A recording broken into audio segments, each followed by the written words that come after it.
Welcome to the Mindseed podcast series, Moving Digital Health. Our guest today is Dr. Jonathan Baktari. Dr. Baktari is the CEO of eNational Testing, E7 Health, and U.S. Drug Test Centers. He brings over 20 years of clinical, administrative, and entrepreneurial experience. He's been a triple board certified physician specializing in internal medicine, pulmonary, and critical care medicine. Dr. Baktari, thank you for joining us. Oh, Reuben, thanks so much for having me. Big honor. Well, maybe we could start off. You can tell us a little bit about your background. Perfect. Yeah, as you alluded to, I went through the traditional medical route and went to medical school, residency, fellowship, and practiced medicine. And slowly, after a while, sort of worked my way into administrative medicine, worked for health insurance companies and hospitals. And then eventually, we started our own sort of technology healthcare companies, and that sort of evolved in the last 10, 15 years. But that's been sort of the quick summary. Okay. And E7 Health is described as a preventative health and wellness company. Maybe you can give us an overview about that. Yeah, we started that back in 2009. We really wanted to focus on a part of preventive health and wellness that revolved around adult vaccinations. You can imagine, this is pre-COVID, so the idea of adult vaccinations, wasn't on everyone's forefront, but it was very important, and it was a thing that didn't get a lot of attention. Per the CDC, there's about 50,000 vaccine preventable deaths in the United States annually. And so we thought, we would try to create a vision of a company that would focus on anything to do with adult vaccinations and all the services around that, at the exclusion of doing primary care, urgent care, or occupational medicine. And we basically focus on sort of the books of business that adult vaccinations were involved, which is things like employee health, student health, travel medicine, and whole sorts of adult physicals that need adult vaccinations, and also general health vaccines like your pneumonia shot, flu shot, tetanus shot, your zoster shots. So a lot of shots that were difficult to get, and a lot of primary care doctors that stopped carrying them. Mm-hmm. So let's go back to the beginning for the entrepreneurs in the audience. How did you get E7 Health off the ground?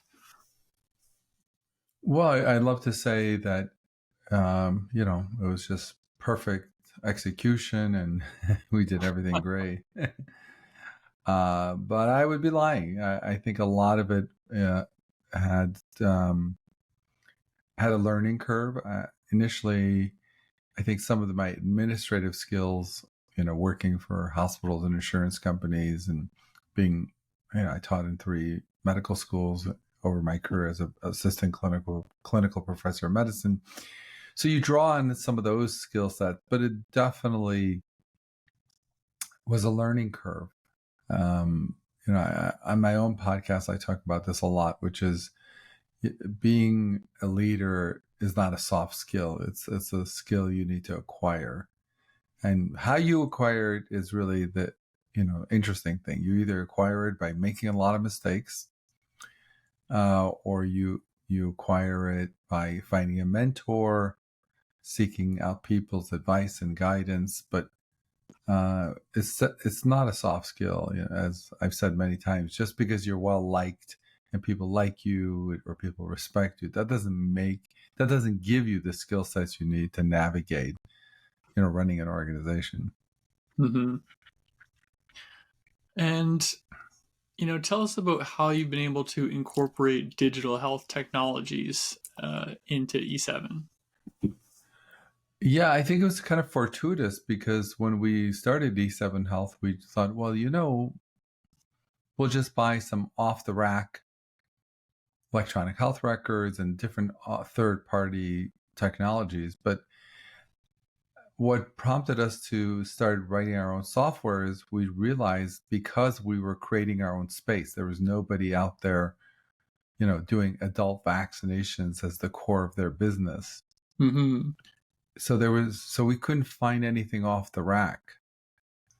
You couldn't just go to Macy's and get a perfect fitting suit. So it became clear we're going to have to tailor our own suit because nothing anticipated the kind of work we wanted to do. So it was mainly out of necessity. And of course, we started really small. Let's just poke around and develop some technology to address this minor thing. And as soon as we did that, that changed our lives. We said, oh, well, let's do more of that. So even the digital health thing was, one, an evolution, and two, it was a necessity because we couldn't use anything off the rack. Nothing. Mm-hmm. Nothing made sense off the rack. So we were forced to becoming a software development company and a technology company.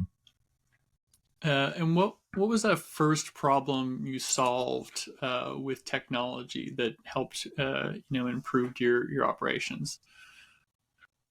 I think that was very rudimentary. I think it was just, for example, we were spending 3, 4, 5 hours a day scanning paper forms. Mm-hmm. I mean, there was a whole scanning department.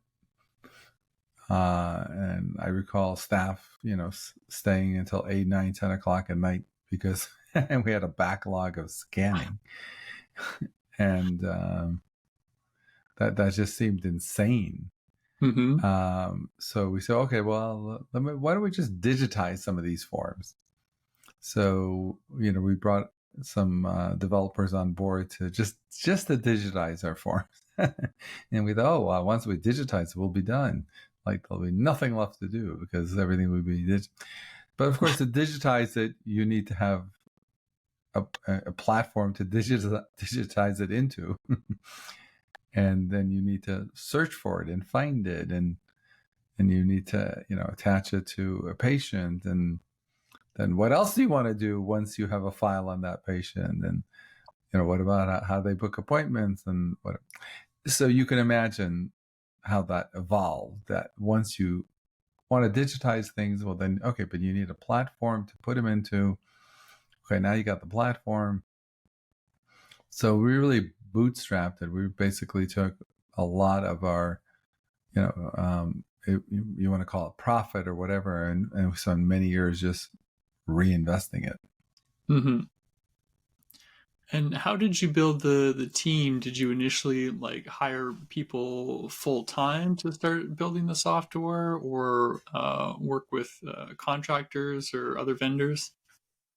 Um, I think we started working with some different groups, and of course, we, just like anything else, we made some changes and moved to different groups, and basically, we got to the point where, I want to say it's an outside group, but they're basically only working on our stuff. So as best it's become basically in-house because Mm-hmm. they're only working on our stuff because it's just endless now that we launched eNational testing and US drug test centers. It's basically by now you could almost call them an in-house development team. Yeah, it's great when you're able to get to that level of partnership on the technology side. So Mindset development builds a lot of those type of internal systems as well with our partners, and over the years really does become that kind of one team, one goal mentality. Um, so it's pretty important to the success of what you're building to be able to find that partner that's just as invested as you are and can help push that forward. Yeah, I agree with you. I mean, that can certainly make or break you, right? Because let's say you want to develop technology and somehow you pick the wrong group, that could potentially, be determine whether your company succeeds or not. Yes, we've certainly heard a lot of horror stories from clients that come to work with us. They have an existing software, but it's a bit of a mess under the hood, and it's full of bugs and other issues. And we end up in the role of kind of the fixer-upper sometimes of an existing code base. Yeah, it's quite challenging. So I think in that sense, we've been pretty fortunate. One of the things we did was that we actually had our staff be heavily involved in guiding the development team. In other words, we looked at the friction in the system that the staff was feeling, Mm-hmm. whether it was on their side or on the customer or client or patient side. In other words, they identified barriers and obstacles that the clients had to go through by living and breathing it every day. So most of the suggestions were compiled and eventually communicated to the development team by the staff. And I Mm-hmm. don't want to even just say the leadership. Sometimes it was simply the receptionist who would say, hey, have we ever thought of having this auto-populate this information into over here so we don't have to double input it, or the person can't make a mistake, or or if they lose their password or login, have we thought about blah, blah, blah, or what happens if a mom comes in with a kid? Do they have to fill out 2 forms or 1 form? How do we link it? These are all things that I don't think developers sitting in a silo somewhere would know is a necessity or a convenience unless the people on the ground. Mm-hmm. So we joke that our staff really was lead development, and anyone in our staff could put into the electronic suggestion box ideas. And so, we had like a jot form where people would like literally put in ideas of how to either improve quality, reduce friction, improve accessibility, reduce the amount of work our staff has to do. I think one of the things people forget when they write technology for their own company is how important it is to get rid of work for your own staff. I think a lot of people think, Mm-hmm. well, my staff's getting paid hourly, so whatever. I mean, but we literally try to figure out any and everything we could remove from them, because the less time they're facing a computer and punching things in a computer, the more time they can be spending with the client, the patient, or working on other things that will improve the experience, the quality, and what have you. So it's not a win when someone's at a computer screen punching in a bunch of stuff. Mm-hmm. That we don't view that as a win. We view that as a loss. Um, there was an article. In fact, I did a podcast on this last year. A study came out that said, like in the medical world, 75% of the time a doctor is seeing a patient, they're staring at a computer. I mean, that's so if we can say, if we can get that 75 down to 25%, well, that means that 50% they're going to actually be eyeball to eyeball interacting with another human being. So the goal of this technology is to get your eyes off the screen and get your eyes in actually helping people. Mm-hmm. Because I think there is no upside to you spending a lot of your time punching stuff into a keyboard. Yeah, I think there's a lot of great points there. The biggest argument for digital health solutions and the biggest benefit is to just get physicians more time with patients, get them off the computer so that they can spend their time in higher value, more important situations. And you've obviously proven that's the case at E7 Health as well. And going back to what you said about everyone being involved in the development process, I think that's so important as well, because there's so many different users of a piece of software. Sure, there's the patient that might be filling out the form, but as you said, there's complex scenarios with different family members.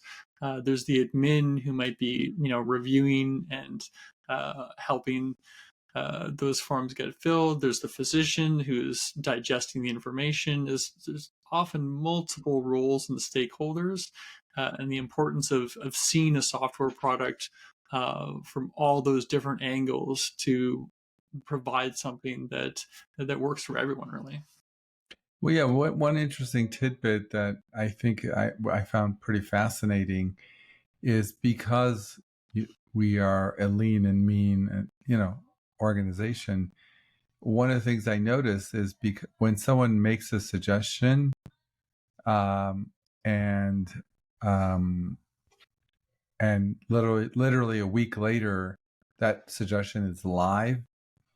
I think it really emboldens people. Mm-hmm. I doubt if you're, at a hospital and you have a suggestion for Epic for some change they can make. I don't think, I think, I don't think you're writing an email to Epic. You'll be retired by the time that gets implemented. So people just give up, and they're not writing emails to Epic and saying, please, have you thought about auto-populating this so I don't have to put it in 5 times? Mm-hmm. So I think there's this learned thing that there's no point to making suggestions for software improvements, because if version 3.12 is coming out in another year and a half, it's not going to matter. So with us, we're so fortunate because we literally get a new version every week. Mm-hmm. And I think that's the value of people seeing. I mean, we don't take everyone's suggestion every time, but when someone makes a great point, especially when it comes to patient quality or patient safety, we literally, have it online the next week. If an error is made, even if it's caught, or even if we come up with a potential error that could have been made, we don't waste any time. We literally have it go into production, and then we push it live. So I think people are more likely to be engaged in improvement of software if they actually believe, one, someone's going to listen to them, and two, even if they listen to them, it'll come online in their lifetime. Yes, and that's why the early adopters, the first users of the software, are so important, because they're often the highly engaged people that really need this to solve their day-to-day problems, right? I'm curious if you've built software to solve your own business problems, and clearly that's working for you. Have you gone the next step to then commercialize any of that for other vaccine clinics or across the world? We actually did that. We're in the process of doing that for U.S. Direct Test Centers. So U.S. Direct Test Centers is a sister company of E7 Health. E7 Health does drug testing to support student health vaccinations and other employee health that need vaccinations, but they also need a drug test. So we developed a drug testing division inside E7, and then we spun that off to a national drug testing company. And we realized the platform U.S. Direct Test Centers was on was not ideal. It was a third-party platform. It wasn't ideal for managing a nationwide drug testing companies, which are referred to as TPAs in the industry, third-party administrators. So third-party administrators involved in drug testing really, we felt, had no platform. So first we created the platform so we could sit on it, meaning get off of other third-party platforms. Yeah. And so we've been sitting on that platform ourselves, and that platform is called USTPA Gateway. So if you want to see us, USTPAgateway.com. So we created that platform, and now we're about 6 to 12 months away from basically offering that as a SaaS to our competitors, other Mm-hmm. TPAs that want to hop on board. And so we're just getting the SOC 2 certification and other things that we're going to need to have other companies be on it. So that's our current project, to take our own technology and offer it to the industry, or to the public, I suppose, if you want to call it like that. Yeah, I think that's a great example of a path to commercialization is, building that custom product to solve your own needs, really, honing in on the features and refining the functionality in-house till it's ready to uh, to be provided in other contexts. So yeah, good for you. That's amazing. Yeah, it's been a fun project because um, yeah, it's when someone develops a software like that, it helps for them to actually be a client on it, because who should know better what features are important than the people who are like literally trying to run a TPA, um, and then offer it to other TPAs. Hmm. You do see some startup founders that don't have that background in healthcare, and they're trying to solve a problem. They may have identified a legitimate problem. They're trying to solve it from the outside in, I think, which is Right. very difficult. Mhm. Um, much often, it's much more effective to solve that problem from the inside, and then grow out of that.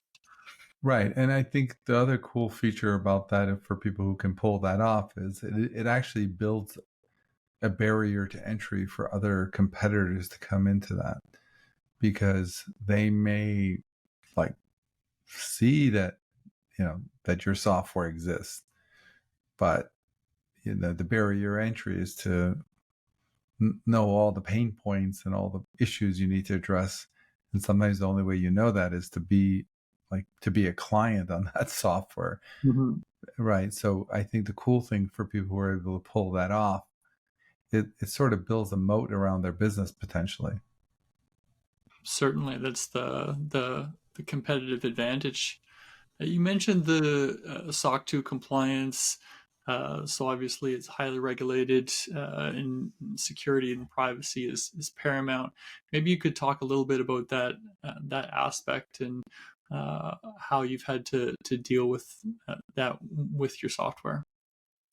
Yeah, I mean, full disclosure, we're just starting to go down that road and identifying, you know, vendors who are going to walk us through it. But it is pretty complicated. You have to hire another team of developers and what have you. And we've had some preliminary meetings on it, and it's going to be a long 6 to 12 month process. I wish I could give you more details, but one, I'm not the best IT guy to talk about it, but Fair enough.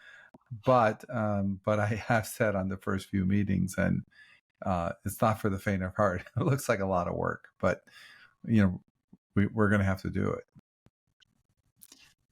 Certainly, it's a lot of work, but it's work that needs to be done, and um, in this industry, there's nothing more important than protecting that patient data for sure. Yeah. We've actually been going down our own road of SOC 2 readiness, I would call it, because we're not there for an audit quite yet, but it is a very very detailed and time consuming process, but I think it forces you to ask a lot of tough questions and make changes that are for the better in the long run. Yeah. I mean, the one downside about it is it does slow down development, Yeah, because yeah. it's not right now. We can make any change we want, push it live, da da da da da da da da. So I know once we move down that road, and that's probably why we pushed it off a little bit, because we really wanted to have some unencumbered software development. But once you go down that road, then the changes are much slower, and So we wanted to really get the bulk of the development prior to that, and then kind of have Hmm. that be the icing on the cake. Yes, there's certainly a trade-off there. You're right that you're no longer going to be the lean machine that you were before. But sometimes there's a way to separate that, to still have the beta version that you can still iterate on quickly, that's with a smaller user group. And then once changes have been proven at that level, then you can promote them essentially to the full product, and still keep quick iterations and learning in a real agile fashion that way. Oh, that's a great idea. You're saying like keep a beta version with a smaller group, keep pumping away at that, and then when you're really happy with it, then kind of upload it all up to the final version. Yes, exactly. Keep that small, lean, agile team going on the with a smaller user group, and then have it controlled in terms of who can access it. So it's not part of your SOC process, because it's happening separately. And then once changes have been tested and proven, then you can push them up to the public product, that is obviously there's more change control, um, and compliance issues to go through there. That's a great. Honestly, I'm learning. So that's not we hadn't thought about that. That I'm going to actually take that, and I'm going to ask my staff to respond to that. That's a great idea. Oh, excellent. Good idea. I'm learning. Good. This is a great conversation. I'm really interested to see how you progress through that journey of moving into a SaaS model. Yeah, it's going to be fun. We're excited. So, what are some of the big challenges you've run across? Obviously, you've multiple businesses, multiple technology solutions here. I'm sure there's been a lot of bumps in the road. I mean, I think the bumps in the road are like twofold. I mean, there's the bump in the road that we're talking about, which are just developing an organization, developing culture, hiring, firing, promoting. So those are organizational challenges. And then from the technology challenges, I mean, I think it really is, trying to develop technology in a sequence that makes sense, as opposed to just randomly developing features and what's more important, what's less important, what needs more attention, what needs less, and then trying to bootstrap it all, because if you have an unlimited budget, obviously things are a lot easier. Mm-hmm. And so understanding with a limited budget, where are you going to get the most bang for your buck, and trying to navigate that. So these are all things that we think about every week, every month. Like, what is the best use of our finances, our attention, our focus, and our limited bandwidth. Mm-hmm. I think having to make those prioritization decisions is so critical, though, to having a focused and effective product. I think, like you said, giving unlimited budget, a lot of times things get thrown in that are just like kitchen sink ideas. Like, well, what about this? What about this? Oh, like let's just put it in there. Um, Whereas if you have to be more considerate about where you're spending your time, you're probably only developing the really important priority features that are clearly required.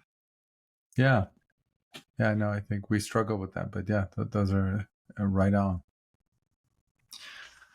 So I'm curious, what do you see coming down the pipeline? What gets you excited about the future of either digital health in general, or the opportunities for your different organizations? Well, I think two projects that we've worked on. One U.S. Drug Test Centers and U.S. TPA Gateway, which we're going to launch soon.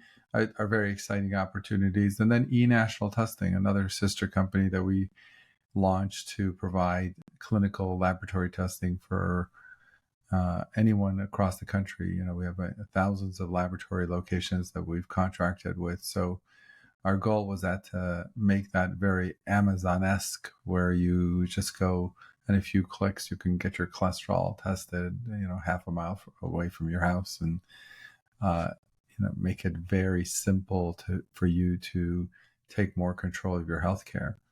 We're really proud of that. That's something that's live and growing, and we're very, very proud of that one. Mm-hmm. And do you see a lot of new types of tests coming onto the market now, where it's aside from just kind of what we're all familiar with in terms of like the drug testing and everything, but it seems like there's a lot more things that you can get tested.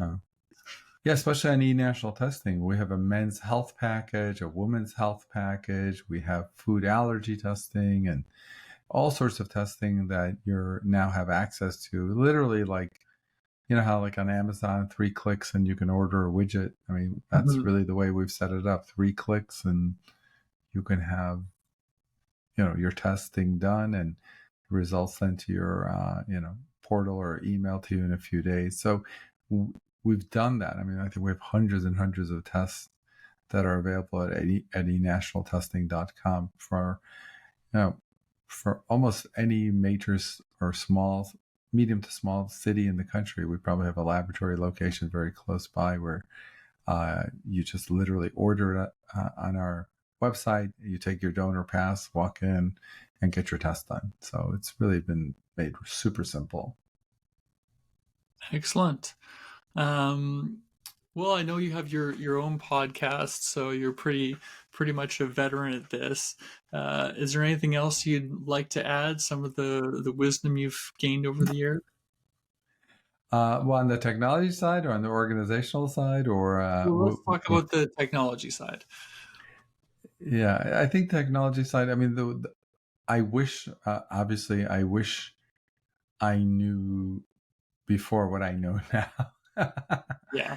So, and actually, that's one of the goal of my podcast. What I try to do is I try to pass on, every mistake I made or I came close to making, and to pass it on and say, you don't have to make these mistakes. And there's so much you learn through the school of hard knocks, and you wind up paying tuition one way or another. So, I tell people, find a mentor. Just because it was your idea doesn't mean you're going to be the good CEO, or just Mm-hmm. because you're the main guy who invested the money doesn't make you the most qualified person to run the company. Now, doesn't mean you can't run the company, but go and seek out help, mentorship, learn. Being in charge is not a soft skill. And just because people like you, doesn't make you naturally a great leader, Mm-hmm. or the best person to navigate an organization. I've said this 1,000 times. Just because you're likable and people like you is not going to make you land a 747, right? You're Yeah. just not. You could land a 747, but you're going to need to acquire some skills. And a team to help you out as well. How do you put that team together? Well, it won't be because you're just likable, right? I mean, you Yeah. have to acquire some skills. How do you interview? How do you hire? How do you fire? How do you motivate? How do you pick the right person? How do you promote? How do you demote? How do you... Just because you're a nice guy doesn't mean you have those skill sets yet. Mm-hmm. I'm curious, have you had the benefit of some great mentors over the years, or do you feel most of your learning has been the hard knocks variety? Yeah, I'm really lucky. I found some really great mentors, really amazing. And I know this is hard for doctors to do, but when I find someone like that, my goal is really shut up and listen. Really, that's a hard one. Just shut up. I mean, once you identify that, you really think they're the Michael Jordan of whatever it is you're looking for. If Michael Jordan is about to teach you how to shoot a basketball, do you Yeah. have any do you have any comebacks to him? I mean, is there anything you say like, well, that sounds good, Michael, but I'm not sure. Like, do you have a comeback to Michael Jordan? I mean, if he tells you You this is how you shouldn't. shoot huh? So I think that's hard for people, especially people who are already in charge, to just once they identify someone who they believe is like the authority on this subject matter, then I mean, yeah, you can ask questions, I suppose, around the edges, but I wouldn't challenge that person. So Yeah, I mean, take the mentorship where you can get it, for sure. yeah, I think the key is though identifying the right person. Obviously you could Yeah. be mentored by the wrong person. So I mean, I think then you need to seek. We used to go to a lot of conferences and really vet out people that we thought were really, one, ethical, honest, and true leaders, and were subject matter experts. Mm-hmm. So that's a lot. There's a lot less tuition than the School of Hard Knocks. Well, thank you very much for joining me on the podcast, Dr. Baktari. And thanks for everyone who's listening to the Moving Digital Health podcast. If you enjoyed this conversation, please go to movingdigitalhealth.com to subscribe to the MindC newsletter and be notified about future episodes.